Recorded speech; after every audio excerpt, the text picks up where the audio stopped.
बंटी एक गरीब बच्चा था जो एक छोटे से घर में अपनी माँ के साथ रहा करता था। बंटी की माँ सीता अक्सर बीमार रहती थी क्योंकि वो अपना घर चलाने के लिए एक फैक्ट्री में काम किया करती थी। ऐसे ही एक दिन बंटी की माँ फैक्ट्री से घर आ जाती है और घर आते ही जोर जोर से खांसने लगती है और खांसते खांसते चक्कर खाकर जमीन पर गिर जाती है। अपनी माँ को बेहोश देख बंटी बहुत ज्यादा डर जाता है और अपनी माँ के मुंह पर पानी के छींटे मारते हुए उनसे बोलता है, माँ माँ तुम्हें क्या हुआ माँ? माँ होश में आओ माँ। अब सीता अपनी आंखें खोलती है और अपने सामने अपने डरे घबराए बच्चे को देख उसे दिलासा देते हुए उससे बोलती है, मैं बिल्कुल ठीक हूँ बेटा, तुम मेरी फिक्र मत करो। माँ इस हफ्ते तीसरी बार तुम चक्कर खाकर बेहोश हुई हो। तुम डॉक्टर को क्यों नहीं दिखाती? तुम यहीं रुको, आज मैं खुद डॉक्टर को यहाँ बुलाकर लाऊंगा और उनसे कहूँगा कि वो तुम्हारा इलाज करे। बेटा, डॉक्टर तो यहाँ आ जाएंगे लेकिन वो मेरा इलाज नहीं कर पाएंगे क्योंकि डॉक्टर सिर्फ उन्हीं का इलाज करते हैं जिनके पास पैसा होता है, और मैं गरीब कहाँ से डॉक्टर की फीस जमा कर पाऊंगी। अपनी माँ की बातें सुनकर और अपनी गरीबी देखकर बंटी बहुत निराश हो जाता है और अपनी माँ से बोलता है, मैं तुमसे वादा करता हूँ माँ, जब मैं बड़ा हो जाऊंगा तो मैं फ्री में गरीब लोगों की सहायता करूंगा और उनका इलाज करूंगा। पर माँ, अभी तुम्हें डॉक्टर की जरूरत है माँ, इसलिए मैं डॉक्टर को बुलाने जा रहा हूँ। नहीं बेटा, मत जा तू, हमारे पास इतने पैसे नहीं हैं। माँ, आज तुम मुझे नहीं रोक सकती। सीता बंटी को बार बार रोकती है पर बंटी सीता की एक नहीं सुनता और डॉक्टर को बुलाने के लिए चला जाता है। अब बंटी डॉक्टर के पास जाता है और उसे अपनी माँ की हालत के बारे में बताता है। उसकी माँ की बीमारी के लक्षण जानकर डॉक्टर बंटी से बोलता है, बेटा, जिस तरह के लक्षण तुम अपनी माँ की बता रहे हो, इससे तो साफ साफ जाहिर होता है कि तुम्हारी माँ को सांस लेने में दिक्कत होती है, यानी कि तुम्हारी माँ को अस्थमा की बीमारी है और इसका इलाज बहुत जरूरी है। तो आप मेरी माँ का इलाज करिए ना।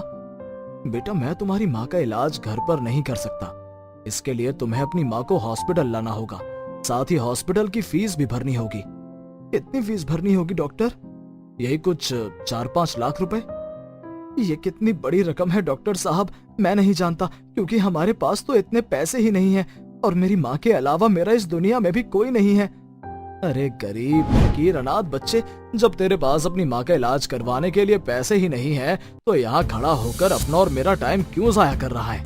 मुझे तो लगा था कि मोटा केस मेरे पास आया है, अच्छा खासा पैसा वसूल कर लूंगा, पर मैं तो भूल गया तेरे जैसे कपड़े फटे हैं वैसे ही तुम्हारी हालत भी। अब चल भाग यहाँ से और फिर कभी मत आना यहाँ। डॉक्टर्स की ऐसी बातें सुनकर बंटी रोता हुआ वहाँ से चला जाता है। इसी तरह से बंटी अपने घर की ओर जाता है और तभी रास्ते में उसे एक बूढ़ी औरत मिलती है जो बंटी को रोककर उससे बोलती है, क्या हुआ बच्चे, तुम इस तरह से रोते हुए कहाँ जा रहे हो? दादी, मेरी माँ बहुत बीमार है। मैंने डॉक्टर से प्रार्थना की कि वो मेरी माँ को बचा ले, उनका इलाज करे, पर वो मुझसे बहुत सारे पैसे मांग रहे हैं और जब मैंने उन्हें पैसे देने के लिए मना किया तो डॉक्टर ने मुझे गरीब फटीचर कहा और खूब डांटा। कोई बात नहीं बेटा, तू रो मत, बस भगवान पर भरोसा रख। वैसे बेटा, मैं खुद भी बहुत गरीब हूँ, मेरे पास इतने पैसे नहीं कि मैं तुझे दे सकूं, और मैं बूढ़ी तेरी कोई मदद भी नहीं कर सकती। मेरे पास तो बस एक छोटा सा आम का पेड़ है जो कि जादुई है, बस वो मैं तुझे दे सकती हूँ। क्या जादुई आम का पेड़? पर दादी, ये आम का पेड़ अपना जादू कैसे दिखाएगा?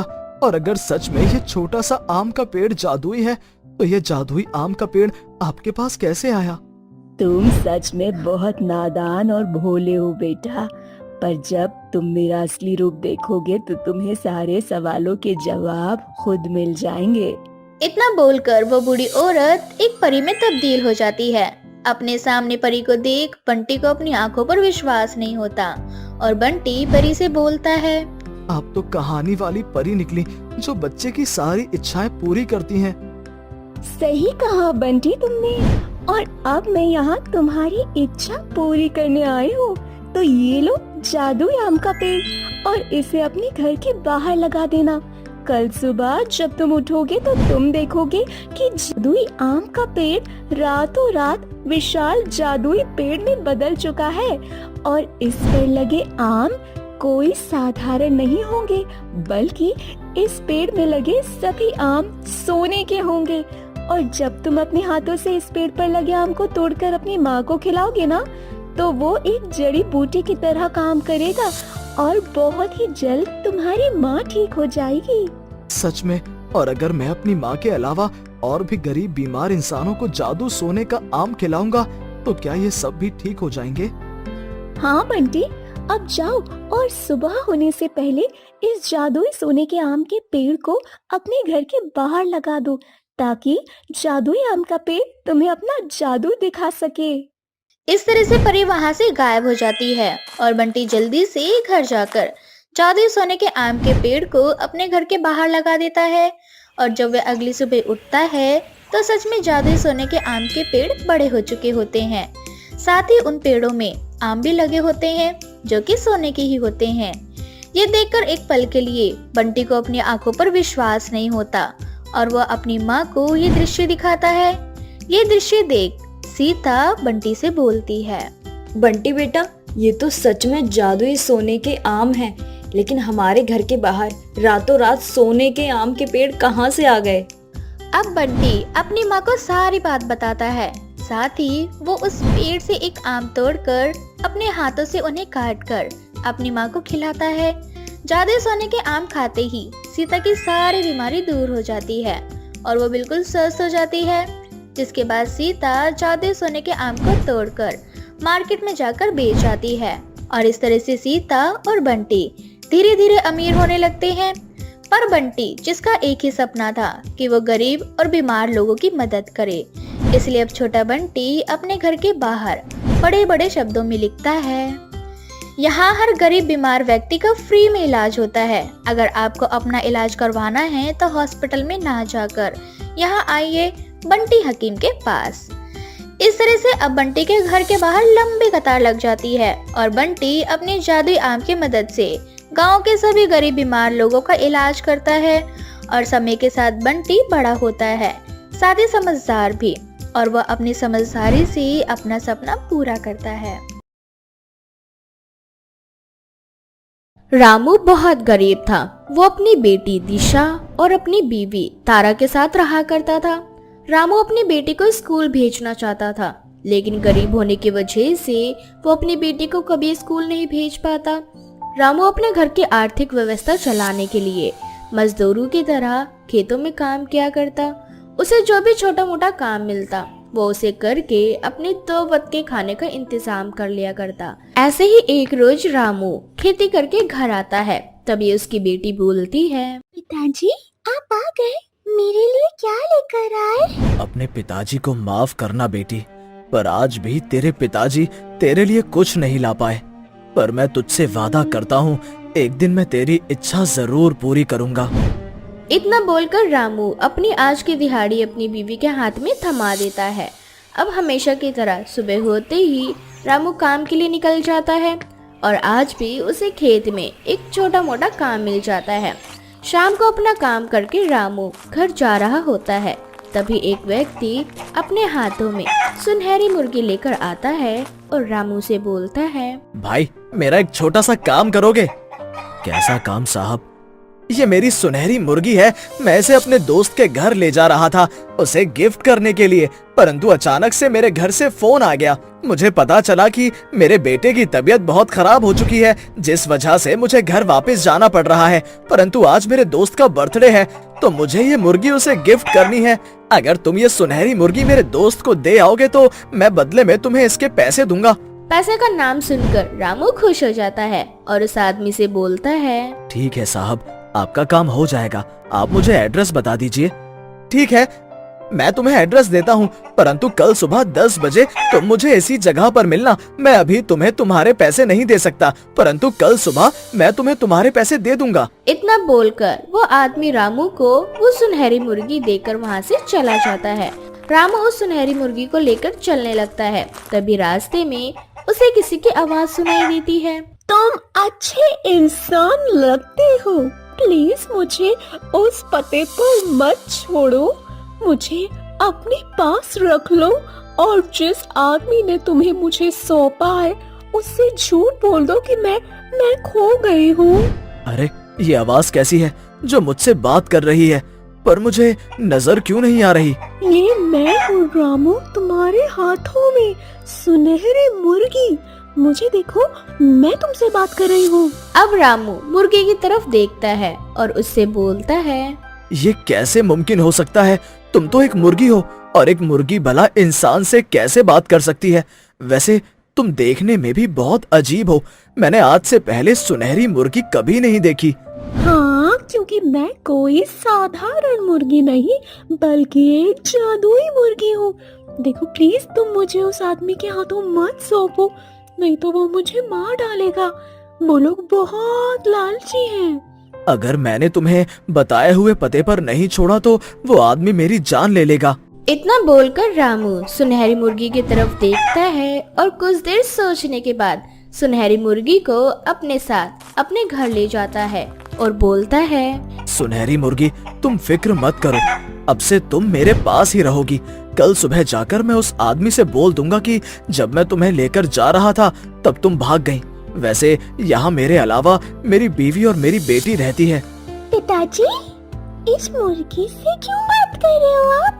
वो इसलिए बेटा क्योंकि ये मुर्गी बोलती है। ये सुनते ही तारा और दिशा दोनों हैरान हो जाते हैं, जिसके बाद तारा रामू से बोलती है, आप ये क्या कह रहे हैं? ये मुर्गी बोलती है?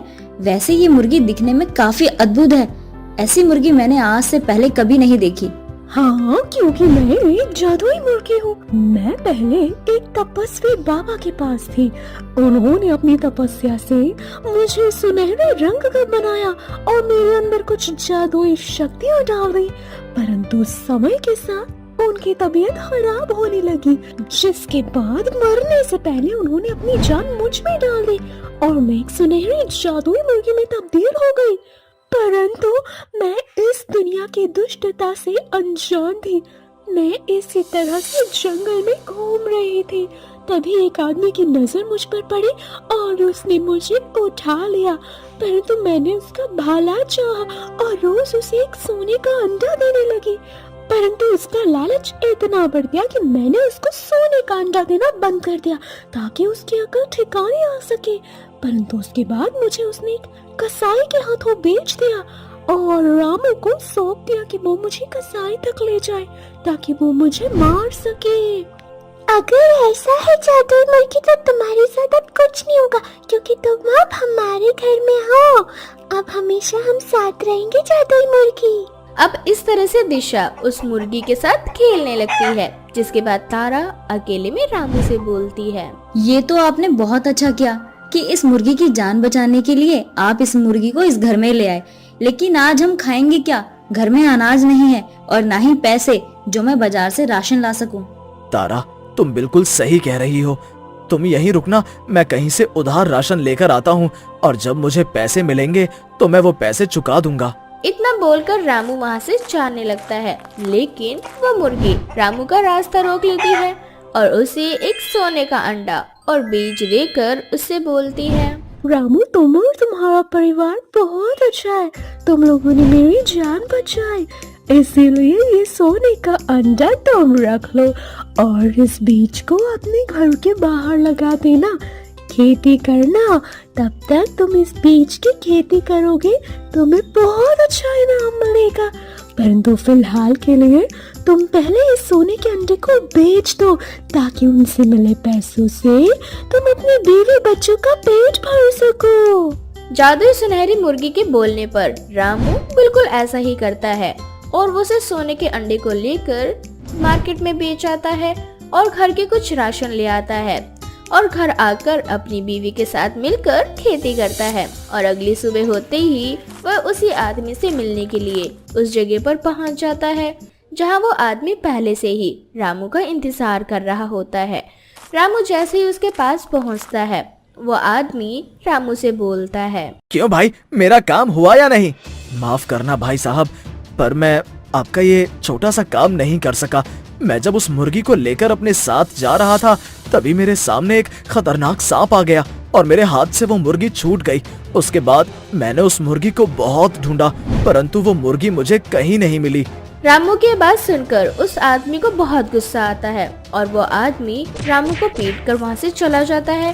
तो वहीं दूसरी ओर रामू जब अपने घर पहुँचता है तो वो देखता है कि उसने जिस बीज की खेती करी थी उस जमीन पर बहुत सारी सुनहरी मुर्गियाँ उत्पन्न हो चुकी हैं। ये देख रामू बहुत हैरान होता है और तभी वो जादुई सुनहरी मुर्गी रामू के पास आती है और उसकी चोटों को अपनी जादुई शक्तियों से ठीक करके रामू से बोलती है, रामू, तुम फिक्र मत करो, मेरे होते हुए अब तुम्हें कभी भी गरीबी का सामना नहीं करना पड़ेगा। परंतु एक बात हमेशा याद रखना, यदि तुमने लालच किया तो मैं तुमसे भी दूर चली जाऊंगी। अब मैं और क्या लालच करूंगा? बिना मांगे तुमने मुझे इतना सब कुछ दे दिया। मैंने रात को जो खेती करी थी वो सुनहरी मुर्गी की खेती हुई, वो भी रातों रात। ये देखकर तो मैं अचंभित रह गया और तुमने मेरी चोट भी ठीक कर दी। इन सुनहरी मुर्गियों को यदि मैं सुनार के पास जाकर बेचूंगा तो मुझे बहुत पैसे मिलेंगे, इतने पैसे कि मैं अपनी बेटी को एक अच्छे स्कूल में पढ़ा सकूंगा। मेरे सारे सपने पूरे कर दिए, मुझे अब कुछ नहीं चाहिए। जिसके बाद रामू अपने सभी सपने पूरे करता है और अपनी बेटी को एक बहुत अच्छे स्कूल में पढ़ने के लिए भेजता है और वो सभी एक साथ हंसी खुशी रहने लगते हैं। चूड़ी वाली चुड़ैल। ये कहानी है भीमपुर गांव की। उस गांव में औरत के श्रृंगार का बहुत बड़ा बाजार लगा करता था, जिसमें बहुत सारे श्रृंगार का सामान मिलता था। और उस बाजार की खास बात थी कि उस बाजार की चूड़ियां। ऐसे ही उस गांव में एक नमिता नाम की औरत सर पर टोकरे में खूब सारी सुंदर सुंदर चूड़ियां लेकर आती है। नमिता दिखने में काफी सुंदर थी। उस गांव में नमिता जैसी सुंदर औरत कोई भी नहीं थी। ऐसे ही नमिता के पास एक मीना नाम की औरत आती है और वो नमिता से कहती है, अरे बहन जी, इस गांव में नई लग रही हो, पहले कभी नहीं देखा आपको। हाँ बहन, मैं नई हूँ। घर की आर्थिक हालत बहुत खराब है, इस कारण मुझे चूड़ियाँ बेचनी पड़ रही हैं। लेकिन आपकी चूड़ियाँ बहुत सुंदर है, ऐसी चूड़ियाँ तो पूरे गांव में नहीं है। बहुत बहुत शुक्रिया बहन जी आपका। वैसे ये हरी वाली चूड़ी आपके हाथों पर बहुत अच्छी लगेगी। सच में? हाँ जी बहन जी, एक बार पहनिए तो सही, इस चूड़ी को हमेशा याद रखेंगी। अरे तो 2 दर्जन दे दीजिए मुझे भी। नमिता मीना को हरे रंग की चूड़ियां पहनाने लगती है। मीना नमिता को चूड़ियों की रकम देकर वहां से चली जाती है। ऐसे ही रात को मीना अपने पति के साथ सो रही होती है। तभी मीना को किसी औरत के रोने की आवाज आती है। मीना उठकर बैठ जाती है और वो अपने इधर उधर देखने लग जाती है। उसे समझ नहीं आ रहा होता है कि आखिर ये आवाज कहाँ से आ रही है। मीना खुद को समझाते हुए सो जाती है। जैसे ही मीना लेटती है वैसे ही मीना को चूड़ियों के खनकने की आवाज आती है और वो फिर से बैठ जाती है। मीना हिम्मत करके अपने कमरे की खिड़की से बाहर की तरफ झांकती है, मगर उसे कोई नजर नहीं आता। मीना को फिर से किसी औरत के रोने की आवाज आने लगती है। वो अपने चारों ओर देखती है। तभी उसके दरवाजे पर जोर जोर से खटपट की आवाज होने लगती है। मीना डरते हुए जाती है और दरवाजा खोलती है। मीना जैसे ही दरवाजा खोलती है तभी सामने से एक चुड़ैल मीना का हाथ पकड़कर उसे बाहर की ओर खींच लेती है। तभी चिल्लाते हुए मीना की आंख खुल जाती है। उसका पति विजय नींद से जागकर उठकर बैठ जाता है और वो मीना से कहता है, अरे क्या हो गया मीना, चिल्ला क्यों रही हो? अरे मैंने बहुत बुरा सपना देखा जी। मैंने देखा कि एक औरत बहुत बुरे तरीके से रो रही है। वो मुझे बार बार अपना दुख बताने की कोशिश कर रही है और मैंने जैसे ही दरवाजा खोला, दरवाजे पर एक चुड़ैल थी जिसने मुझे अपनी ओर खींच लिया और तभी मेरी आंख खुल गई जी। ओ मीना, तुम भी पागल हो क्या? इतनी रात को इतना अजीब गरीब सपने देख रही हो। अपनी नींद तो खराब ही कर रही हो और साथ में मेरी नींद भी खराब कर रही हो तुम। चलो सो जाओ। माफ करना जी, मेरी वजह से आपकी नींद खराब हो गई, लेकिन इस सपने ने मेरी रूह को झकझोर दिया। मैं बहुत बुरी तरीके से डर गई हूँ जी। शायद ही अब मुझे नींद आएगी, लेकिन आप सो जाइए जी। हाँ ठीक है, अब तुम रात भर उस बुरे सपने के बारे में सोचो। मैं तो सोने जा रहा हूँ, मुझे बहुत तेज नींद आ रही है।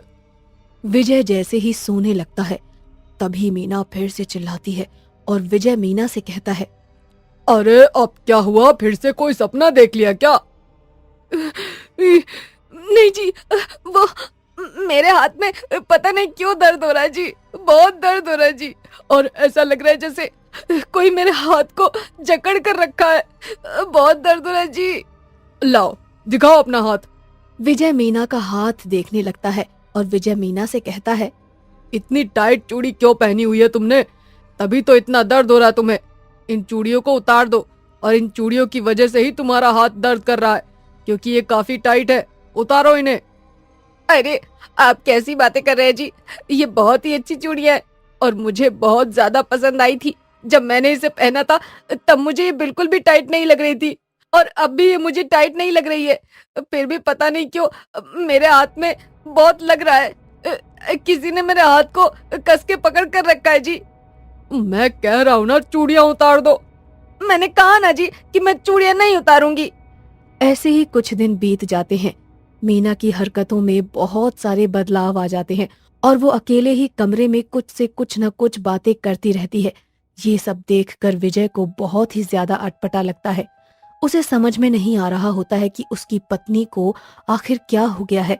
ऐसे ही एक दिन मीना अपने कमरे में बैठकर अपनी चूड़ियों को देखकर बार बार हंस रही होती है और गाना गाते हुए कहती है, बाबूजी धीरे चलना, प्यार में जरा संभलना, हाँ बड़े धोखे हैं, बड़े धोखे हैं इस राह में, बाबूजी धीरे चलना, प्यार में जरा संभलना। तभी वहां विजय आ जाता है और मीना से कहता है, मीना, ये सब क्या है? तुम पागल हो गई हो क्या? ऐसे अकेले में बैठकर चूड़ियों से बातें करता है कोई, और गाना गाता है क्या? पागल होगी तेरी माँ, और मेरा जो दिल करेगा मैं वही करूंगी। अगर तुझ में इतना ही दम है ना तो रोक ले मुझे। अपनी तमीज बेचकर खा गई हो क्या? हो क्या गया है तुम्हें? मीना अपने बालों को आगे करके अपना सर बार बार हिला रही होती है। तभी विजय उसके सर पर हाथ रखता है। मीना अपनी तिरछी नजर करके विजय की तरफ देखती है। विजय जब मीना का चेहरा देखता है तो डर के मारे पीछे हट जाता है। मीना का चेहरा एकदम डरावना और भयानक दिख रहा होता है, मानो जैसे किसी चुड़ैल का उसके ऊपर साया हो। ये देखकर विजय तुरंत घर से बाहर आ जाता है और गांव वालों को इकट्ठा करता है। गांव के कुछ लोग विजय के घर पर आ जाते हैं और मीना को इस तरह देखकर गांव वाले भी डर जाते हैं। तभी मीना गांव वालों से कहती है, अपनी ये पंचायत लेकर यहाँ आया है? आखिर कर क्या लेगा तू इन लोगों के सहारे मेरा? मैं अब इसी घर में रहूंगी, चाहे तो इन लोगों को लेकर आ या किसी पुलिस अफसर को लेकर आ, मैं यहाँ से कभी नहीं जाऊंगी। तभी उस भीड़ में से एक आदमी विजय से कहता है, अरे विजय भाई, मुझे तो लगता है कि तुम्हारी पत्नी के ऊपर किसी बुरी आत्मा का साया है। गांव में जो झाड़ फूंक वाले बाबा हैं, मैं जरा उन्हें बुलाकर लेकर आता हूँ। तुम जरा अपनी पत्नी का ध्यान रखना। वो आदमी भागा भागा जाता है और गांव के झाड़ फूंक वाले बाबा को बुलाकर लेकर आता है। झाड़ फूंक वाले बाबा आते ही मीना के ऊपर कुछ भभूत रखते हैं। इसके बाद मीना को अजीब अजीब से झटके लगने शुरू हो जाते हैं। मीना चिल्लाने लगती है। बाबा मीना के चारों तरफ सिंदूर का एक गोला बना देते हैं और बाबा मीना से कहते हैं, बता बच्ची, क्या परेशानी है तुझे और कहाँ से आई है तू? मैं नहीं बताऊंगी, तुझे जो करना है तू वो कर ले। बाबा फिर से मीना के ऊपर भभूत रखते हैं। भभूत फेंकने के बाद मीना जोर जोर से चिल्लाने लगती है और बाबा बार बार भभूत छिड़कते रहते हैं। आखिरकार अंत में हार कर मीना सब कुछ बता देती है। मैं सब बताती हूँ, लेकिन मुझ पर ये भभूत मत डालना। ये उस समय की बात है जब मैं जिंदा हुआ करती थी। उस समय मैं चूड़ियां बेचा करती थी। उस समय मेरी उम्र लगभग 19 से 20 वर्ष की थी और मैं मीना के पति विजय के साथ प्रेम संबंध में थी। इसने मेरे साथ धोखा किया, मेरे साथ प्यार किया और शादी इस मीना से की, और इसी का बदला लेने में वापस आई हूँ। मैंने सोचा कि मैं मीना को मारकर उसके शरीर पर कब्जा कर लूंगी और हमेशा हमेशा के लिए विजय के साथ रहूंगी। ये सब सुनने के बाद गांव वालों के होश उड़ जाते हैं। झाड़ फूंक वाले बाबा गांव वालों को समझाते हुए उस चुड़ैल से कहते हैं, देख, जो तू सोच रही है वो कभी नहीं हो सकता। मीना अब विजय की पत्नी है और मेरे होते हुए इन गांव वालों का कुछ भी नहीं बिगाड़ सकती है, तू समझी? इतना बोलकर बाबा मीना के ऊपर भभूत छिड़कते हैं और माता रानी का कलावा मीना के हाथ में और माता रानी की तस्वीर का लॉकेट मीना के गले में डाल देते हैं, जिसके बाद वो चुड़ैल हमेशा हमेशा के लिए वहां से चली जाती है। बाबा अपनी तंत्र विद्या शक्ति से विजय और उसके घर को शुद्ध करते हैं और चारों तरफ से बांध देते हैं ताकि कोई भी बुरी शक्ति उनके घर में या उनके परिवार को परेशान न कर सके।